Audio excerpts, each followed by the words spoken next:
చాలా శుభదినం. ముఖ్యంగా చిత్తూరు జిల్లా శ్రీ వెంకటేశ్వర స్వామి పాదాల చెంత నారావారిపల్లి అనే ఒక కుగ్రామంలో ప్రపంచమే గర్వించదగ్గ నేతగా అమ్మన్నమ్మ శ్రీ ఖర్జూరపు నారాయణ స్వామి నాయుడు కడుపున పుట్టినటువంటి ఆ మహానాయుడు శ్రీ నారా చంద్రబాబు నాయుడు గారు ఈరోజు 44 సంవత్సరాల రాజకీయ కాలంలో ప్రపంచమే మెచ్చిన నేతగా, ఆంధ్ర రాష్ట్రానికి 4వసారి ముఖ్యమంత్రిగా, 15 సంవత్సరాల ప్రతిపక్ష నేతగా ప్రజల సేవ చేస్తున్నటువంటి నాయకుడు ఈ ప్రపంచంలో ఎవరైనా ఉన్నారంటే అది ఒక్క నారా చంద్రబాబు నాయుడు గారికే సాధ్యమైంది. అదేవిధంగా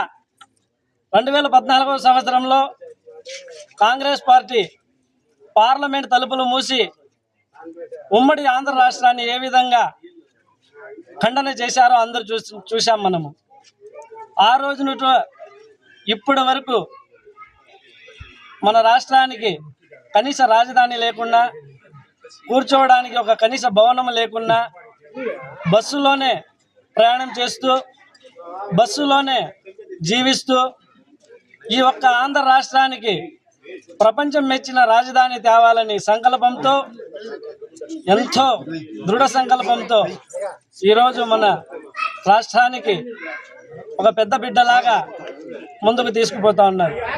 అదేవిధంగా 2019-24 మధ్య కాలంలో నియంత్ర అపరిచితుడు సైకో జగన్మోహన్ రెడ్డి అధికారం చేపట్టిన రాష్ట్రాన్ని చిన్నాభిన్నం చేసిన అప్పుడు 5 సంవత్సరాల కాలంలో మన రాష్ట్ర ముక్కలు చేసి మనకు ఒక రాజధాని కాదు 3 రాజధానులు కావాలని రాష్ట్రాన్ని విచ్ఛిన్నం చేసినటువంటి వ్యక్తి జగన్మోహన్ రెడ్డి. అదేవిధంగా చంద్రబాబు నాయుడు ఏ తప్పు చేయకున్నా కూడా అర్ధరాత్రి అమానుషంగా నంద్యాల పర్యటనలో ఉన్నటువంటి చంద్రబాబు నాయుడిని కాలంలో ఆయన్ని అధ్వానంగా అరెస్ట్ చేశారు. అప్పుడు 52 రోజులు జైల్లో ఉన్నా కూడా కుంగిపోకుండా మరలా ఈ రాష్ట్రానికి నా అవసరం ఉంది,